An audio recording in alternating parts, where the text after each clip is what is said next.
নির্ণয় করা লাগতে পারে, সেইখানে আপনাকে এই সমীকরণটা মুখস্থ রাখতে হবে। এবার আসেন আমরা মূল প্রশ্নে চলে যাই। এখন আপনার কাছে পানির মতন সহজ লাগবে। তো আমরা জানি রেকটিফায়ারের দক্ষতা কত, আমাদের বলছে রেকটিফায়ার দক্ষতা নির্ণয় করতে, যে রেকটিফায়ার দক্ষতা সূত্র লিখলাম।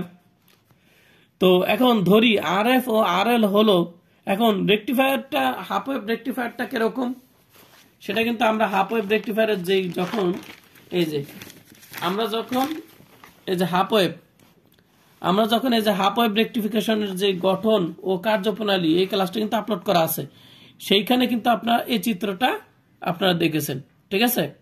তা আপনারা চাইলে এই যে চিত্রটা আছে না, এই চিত্রটা, ঠিক আছে, এই চিত্রটা কিন্তু আপনারা ওইখানে লিখে দিতে পারেন। আর এটাই হলো যে লোড রোধ, আর এই ডায়োডের ভিতরে একটা রোধ রয়েছে, সেটাকে বলা হয় আর এফ, ঠিক আছে। এই ডায়োডের রোধটাকে বলা হয় আর এফ, আর এটাকে বলা হয় লোড রোধ, ঠিক আছে। এই দুইটা কিন্তু রোধ আছে। আপনারা চাইলে চিত্রটা কিন্তু এই যে এইটার নিচে কিন্তু আপনি এখানে লিখে দিতে পারেন, ঠিক আছে। আর সময় না থাকলে লেখা দরকার নেই। তাই আর এফ এবং আর এল হলো যথাক্রমে ডায়োডের রোধ, এটা হলো ডায়োডের রোধ, আর এটা হলো লোড রোধ, ঠিক আছে।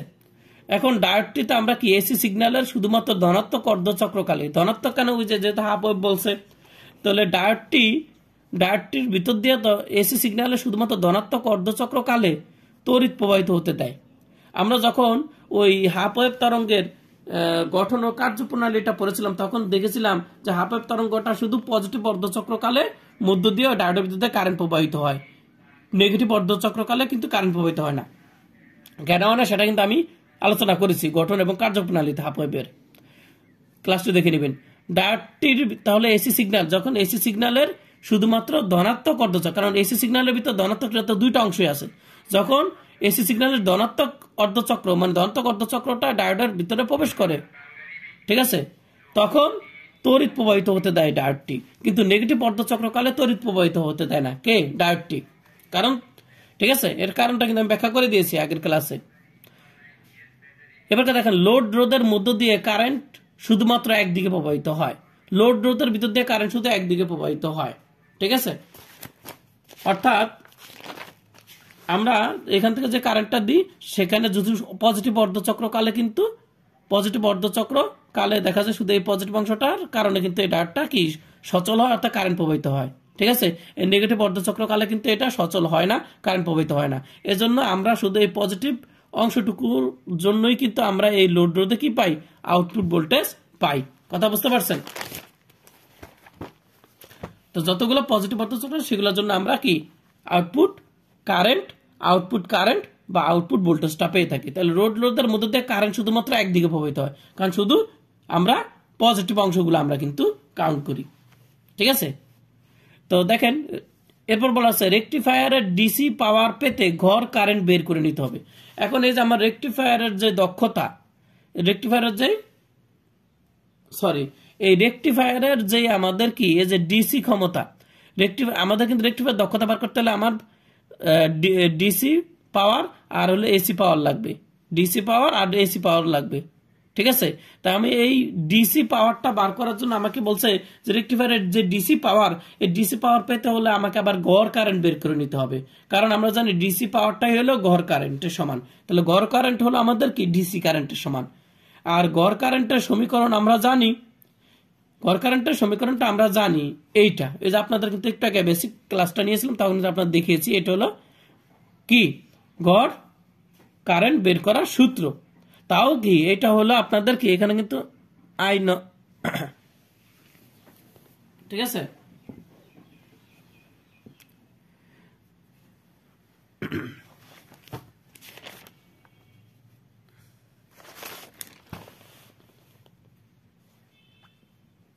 এখানে একটা ভুল হয়েছে, এখানে কিন্তু নটটা হবে না, ঠিক আছে, এখানে কিন্তু নটটা হবে না। আমি ক্লাসের ভিতরে এখানে নটটা দিয়ে দিছি, এখানে একটু নটগুলো হবে না, একটু খেয়াল করবেন।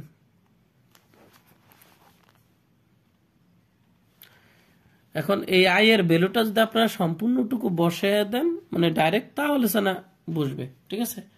তা আমি যেহেতু শুধু এইখানে আইটা বসাইছি, আইটা ঠিক আছে, আইটা। ঠিক আছে, আর আমি তো আর এই মানটুকু বসাই নেই। ঠিক আছে, যারা ডাইরেক্ট বসাবে তাহলে তারা কি আই নটটা চলে আসবে। আচ্ছা যাই হোক, এই যে আমরা পেয়ে গেলাম। ওকে, তাহলে দেখেন এটা হলো আমাদের কি, এটা তাও কোনটার জন্য, এটা হলো হাফ ওয়েভের জন্য, 0 থেকে পাই সীমার ভিতরে। 0 থেকে এই যে পাই, 0 থেকে পাই, ঠিক আছে, 0 থেকে পাই, এটা আপনাদের বুঝাইছে যে হাফ ওয়েভের জন্য আমরা 0 থেকে পাই সীমার ভিতরে, 0 থেকে পাই। আচ্ছা, যেহেতু আমরা কোণের সাপেক্ষে নিছি, কোণের মাধ্যমে নিয়েছি এই সমীকরণটাকে, তাই আমরা এখানে ডি থিটা লিখেছি, যেহেতু কোণ এই জন্য ডি থিটা, আর টাইম লিখলে এখানে ডিটি হইতো। আচ্ছা, এগুলো আপনাদের আগেই বুঝিয়েছি একটু আগে বেসিক বেসিক তথ্যে। এখন দেখেন এই যে আই এর ভ্যালুটা কত, ওই যে আই সমান আই নট সাইন থিটা, এই যে বসিয়ে দিলাম।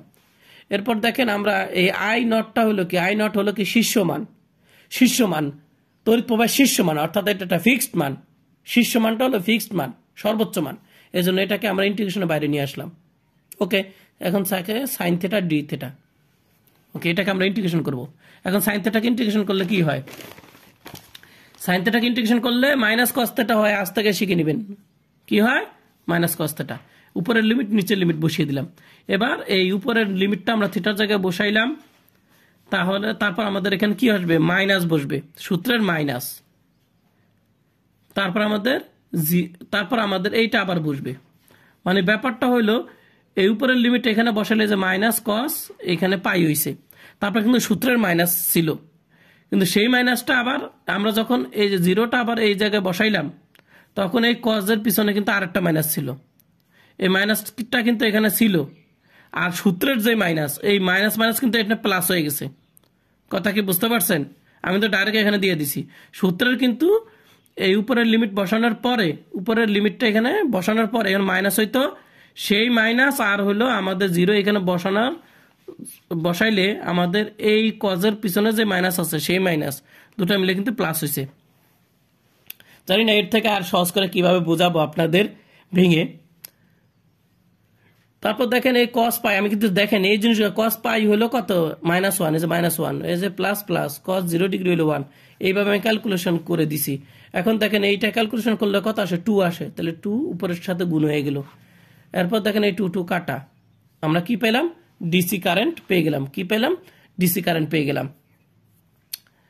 আচ্ছা, এখন ডিসি পাওয়ার আউটপুট, এখন আমাদের ডিসি কারেন্ট পেলাম, আমরা ডিসি কারেন্ট পেলাম, কিন্তু আমরা ডিসি পাওয়ার পেলাম না। এখন পাওয়ার বের করার সূত্র কি, ওই যে আই স্কোয়ার আর, আমি কিন্তু এই সূত্র দিচ্ছি, পি সমান সমান আই স্কোয়ার আর, মনে আছে বেসিক ক্লাসে একটু আগে যে আপনাদের প্রথমে একবার ক্লাসের শুরুতে বেসিক ক্লাস দিয়েছিলাম, সেখানে পি সমান সমান আই স্কোয়ার আর দিয়েছিলাম। তাহলে এই যে আই স্কোয়ার মানে কোনটা, এই যে আমাদের ডিসি কারেন্টের স্কোয়ার, আর এখানে আমাদের রোধটা হলো কি, লোড রোধ, এখানে আর এল, ঠিক আছে। এখানে ডিসি বলছে, ডিসি কারেন্টটা আমাকে কে দেয়, ডিসি কারেন্টটা আমাদের কে দেয়, ডিসি কারেন্ট মানে কি, আউটপুট কারেন্ট। তাহলে এই রোডের ভিতর দিয়ে তো ডিসি কারেন্ট প্রবাহিত হয়, এই জন্য আমরা রোড নিয়েছি, আমাদের শুধু আর এলটা নিয়েছি ডিসি কারেন্টে। কথা বুঝতে পারছেন, ডিসি কারেন্টে শুধু রোডটা আর এলটা নিয়েছি, কারণ এখান থেকে আউটপুট পাওয়া যায়, ঠিক আছে। তাহলে এখানে কিন্তু আমরা আই স্কোয়ার আর এখানে রোডটা নিচ্ছে আর এল, ঠিক আছে। অনেকে আবার বলবেন এই আরটা নেন নাই কেন, কারণ এটা কিন্তু আউটপুট দেয় না। কথা বুঝতে পারছেন, এটা আউটপুট দেয় না, আউটপুট আমরা পাই সেটা হলো লোড, এই জন্য আমরা শুধু রোডটা নিয়েছি, এই রোডটা নিয়েছি। এরপরে এটার মানটা কত, এটার মান হলো এইটা, তাহলে এটাকে আমি যেহেতু আই স্কোয়ার আছে, তাহলে আমি কি করবো, স্কোয়ার হিসেবে আমি ডাইরেক্ট বসিয়ে দিলাম। এবার আমরা কি পেলাম, আমরা ডিসি পাওয়ার পেলাম। ডিসি পাওয়ারটা পেলাম মানে কি, আমাদের অর্ধেক কাজ শেষ, এই যে এইটার মান পেলাম। এবার আমাকে এইটার পিছনে ছুটতে হবে, তাহলে দেখেন এটা বের করতে হলে আমার এসি পাওয়ার ইনপুট আমাকে বের করতে হবে। তো এসি পাওয়ার ইনপুট বের করা আবার সূত্র, এই সূত্রটা আপনাদের যদি আমি, এটা তো আমরা এটার মতন সূত্র, এসি পাওয়ার ইনপুট, এটা হলো ডিসি পাওয়ার আউটপুট, আর এটা হলো এসি পাওয়ার ইনপুট, ঠিক আছে। তাহলে এসি পাওয়ার ইনপুটটা আমরা কি করতে হবে, ওই যে পি এর সূত্র কি, আই স্কোয়ার আর। এখন দেখেন এই যে আই আর এটা হলো আমাদের আর, এই পুরাটা মিললে কিন্তু আর। এখন আই স্কোয়ার এখানে কিন্তু আমরা ডিসি দিছি, কিন্তু এইখানে কিন্তু আমরা আরএমএস বেগ নিতে হবে। মনে রাখবেন এসি পাওয়ার ইনপুট বার করতে হলে আপনাকে যে আইটা নিতে হবে সেটা কিন্তু হলো আপনাদের গড় বর্গ মানের বর্গমূল মান, গড় বর্গের বর্গমূল মান, তড়িৎ প্রবাহের গড় বর্গের বর্গমূলের মান নিতে হবে। ঠিক আছে, এই সূত্রটা আপনাদের হয়তোবা এখানে আরএমএস হবে কিন্তু। ঠিক আছে, এখানে যা আই ডিসি দেখে এখানে আই এসি দিয়ে দিন না আবার। ওকে, আর আই স্কোয়ার আর, আমরা জানি যে পি সমান সমান কি আই স্কোয়ার আর, যে সূত্রটা এটাই কিন্তু আমরা এখানে অ্যাপ্লাই করতেছি। তবে এখানে নিচ্ছি ডিসি কারেন্ট আর এখানে নিচ্ছি গড় বর্গ মানের বর্গমূলের মান। তাই এটা কিন্তু আমার রোধ, এটাও রোধ। এখন কত হলো, এইখানে রোধটা শুধু আরএল না হয়ে এখানে যেমন আরএল হয়েছে, এখানে কেন দুইটা রোধ হয়েছে? কারণ এসি কারেন্টটা কি হয়েছে, এসি কারেন্টটা আপনার কোন কোন জায়গা দিয়ে গেছে? এসি কারেন্টটা যে আমি এসি কারেন্টটা দিচ্ছি সেটা কিন্তু এইখান থেকেও প্রবাহিত হয়েছে, এইখানেও প্রবাহিত হয়েছে, এটার ভিতর দিয়ে তারপর এখানে গেছে। তাহলে অর্থাৎ এখানে আরএফ রোডটাকেও সে ফেস করছে, এইখানে কিন্তু আপনার এখানে কি ওই যে পজিটিভ অর্ধচক্র, এসি কারেন্টের পজিটিভ অর্ধচক্র এইটাকেও ফেস করছে, এটাও ফেস করছে, অর্থাৎ এটা রোডটাও ফেস করছে আরএফ এবং এটা রোডটাকেও ফেস করছে। তাহলে এই জন্য এসি কারেন্টটা কি হবে, এসি কারেন্টের ক্ষেত্রে এখানে দুইটাই কিন্তু রোধ হবে, সমষ্টিটা হবে। এবং এই সূত্রটা মনে রাখবেন, ঠিক আছে, আই স্কোয়ার আর। এখন দেখেন এই মানটা তো আমি কোথাও বার করছি, এইটার ভ্যালুটা আমি এখানে বার করছি তাই এখানে বসাইছি, কিন্তু হাফ এফ কিন্তু আমরা এই গড় বর্গ মানের বর্গমূল মান, ঠিক আছে, এটাকে আমরা বের করছি, বের করিনি, কিন্তু এটা আমাদের মুখস্থ। হাফ ওয়েভ তরঙ্গের ক্ষেত্রে, হাফ ওয়েভ তরঙ্গের ক্ষেত্রে বা হাফ ওয়েভ রেক্টিফায়ারের ক্ষেত্রে গড় বর্গ মানের বর্গমূল মান, ঠিক আছে, সেই মানটা হবে তড়িৎ প্রবাহের আই নট ডিভাইডেড 2। এটা কিন্তু মুখস্থ একেবারে, এটা কি করতে হবে, মুখস্থ রাখতে হবে আপনাদের, নইলে কিন্তু আপনি এখানে বসাইতে পারবেন না। তারপর দেখেন আমি এই যে এই সমীকরণ পিএসসি আর এই জায়গায় কিন্তু আমি মানটা আই স্কোয়ার, এই যে এই মানটা যেহেতু স্কোয়ার আছে তাহলে আই নট স্কোয়ার আর 2 দুগুণে কত 4 বসিয়ে দিলাম এই সমীকরণে। আর এইটা আমাদের কি, এটা হলো এই উপরেরটার সাথে কি হবে, গুণ হবে। কথা বুঝতে পারছেন? তাহলে এইটা হলো আমাদের এইটার স্কোয়ার, এই যে বসিয়ে দিলাম, আর এইটা গুণ হবে কার সাথে, এই ভগ্নাংশের উপরেরটার সাথে। ঠিক আছে, তাহলে আমরা কি পেয়ে গেলাম, এসি পাওয়ার আর এই যে আমরা ডিসি পাওয়ার পেয়ে গেলাম। তাহলে এসি আর ডিসি পেয়ে গেলে আমরা এখন দক্ষতা বের করতে পারি। দক্ষতার ভিতরে আমরা এই যে উপরের ভ্যালুটা আমরা এই যে এইটা, আর নিচের এসির ভ্যালুটা আমার কোনটা আছে, যে এই সমীকরণ এই ভগ্নাংশটা। তো আমরা এসিটা বসাইতে গেলে আমার ভগ্নাংশটা কিন্তু উল্টে যাবে, তাই না? তো আমি একবারে ডাইরেক্ট করে দিয়েছি, এই যে নিচের এটা আর নিচে লিখি নেই, একেবারে উল্টিয়ে দিয়েছি, উপরে 4 এইটা আর এটা হলো নিচে। ঠিক আছে, মানে এই অংশটা কি হবে, উল্টে যাবে, কারণ এটা আছে নিচে ভগ্নাংশটা, তাই এই ভগ্নাংশটা উল্টে গেছে, আমি ডাইরেক্ট দিয়ে দিলাম। ঠিক আছে, একেবারে উল্টিয়ে লিখলাম, আর এখানে 100% তো হবেই। তো এখন এই আই নট স্কোয়ার কাটা, আর এখানে যে এটা হলো কি আমাদের বেরিয়ে, এটা আমাদের আরএল, এটা কিন্তু আমাদের এটা কি আরএল, আর এটা আরএফ প্লাস আরএল। তাহলে এইগুলাকে আমরা একসাথে লিখেছি, আর যে 4 একটা নির্দিষ্ট মান, পাই কিন্তু একটা নির্দিষ্ট মান 3.1416, তাই না? তাহলে 4কে আমরা এই পায়ের মান, পায়ের স্কোয়ার মান দ্বারা আমরা ভাগ করলে কত বের হবে, 0.406 বের হবে আপনাদের। আর এই আরএল আর এল আরএফ আরএলটা কিন্তু আমরা এখানে একত্রিত লিখছি, আর এটা যা আছে তাই। এরপর দেখেন আমরা কি করলাম, এরপর এটা আমার যা আছে তাই। এখন এটা কি করছি, আমরা উপরের অংশটাকে আরএল দ্বারা ভাগ করছি, নিচের প্রত্যেকটা অংশকে আরএল দ্বারা ভাগ করছি। ঠিক আছে, এটা হলো আমাদের সুবিধার্থে। ঠিক আছে, তাহলে এটাকে আরএল দ্বারা, নিচের অংশকে আরএল দ্বারা, প্রত্যেকটাকে দেখেন এটাকে আরএল দ্বারা ভাগ করছে, এটাকে আরএল, এটাকে আরএল দ্বারা ভাগ করছি। ঠিক আছে, এখন দেখেন এটা আমাদের কি হয়, এটা কাটাকাটি করলে কত আসে, 1 আসে। তাহলে 1 দিয়ে এটাকে গুণ করলে কি হবে, এটা উপরে চলে যাবে, এই যে দেখেন উপরে চলে গেছে। এটাকে এটা ভাগ করলে কত আসে, এটাকে আরএফ ডিভাইডেড আরএলই থাকে, এটাকে কাটাকাটি করলে 1 থাকে, এই যে 1 বসিয়ে দিলাম, এই হলো আমার 100%। দেখছেন? এখন দেখেন এটা দিয়ে এটা গুণ করলে 100 দ্বারা, এটা 100 দিয়ে এটা গুণ করলে 40.6% চলে আসে, আর নিচে যা আছে তাই। এখন এই আরএল এর মান, এই আরএল এর মানটা যদি আরএফ থেকে অনেক বড় হয়, তাহলে এইটা যদি অনেক বড় হয়, তাহলে একটা বড় সংখ্যা দিয়ে এই আরএফ রে যখন ভাগ দিব, তখন এর মানটা কত হবে, শূন্যর মতন হয়ে যাবে। আর শূন্য হয়ে গেলে আমাদের কি হয়, 0 যোগ 1, তাহলে আমাদের কত হয়, ভ্যালুটা হয়ে যায় 1। অর্থাৎ আরএল এর মানটা যদি অনেক বড় হয় আরএফ থেকে, তাহলে এই সম্পূর্ণ ভ্যালুটা হয়ে যায় কত, 1 হয়ে যায়। তাহলে আরএলটা অনেক বড় হলে আরএফ থেকে তাহলে আমাদের সম্পূর্ণ ভ্যালুটা 1 হয়ে যায়, কারণ এটা অনেক জিরোর কাছাকাছি হয়ে যায়, আর 0 যোগ 1 হয়ে যায় 1 হয়ে যায়। কথা বুঝতে পারছেন? তাহলে এই সম্পূর্ণটুকু যদি 1 হয়ে যায় তাহলে আমার এটা সমান 40.6% হয়ে যায়। তাহলে আমরা এই যে 40.6 ইয়াই হলো কর্মদক্ষতা।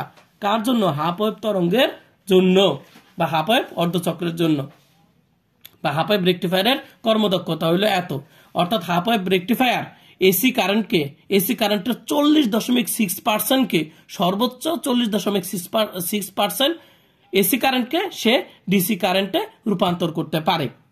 আবারও বলতেছি যে হাফ ওয়েভ রেকটিফায়ার এসি কারেন্টের 40.6%কে সে ডিসি কারেন্টে রূপান্তর করতে পারে, এটাই হলো তার কর্মদক্ষতা।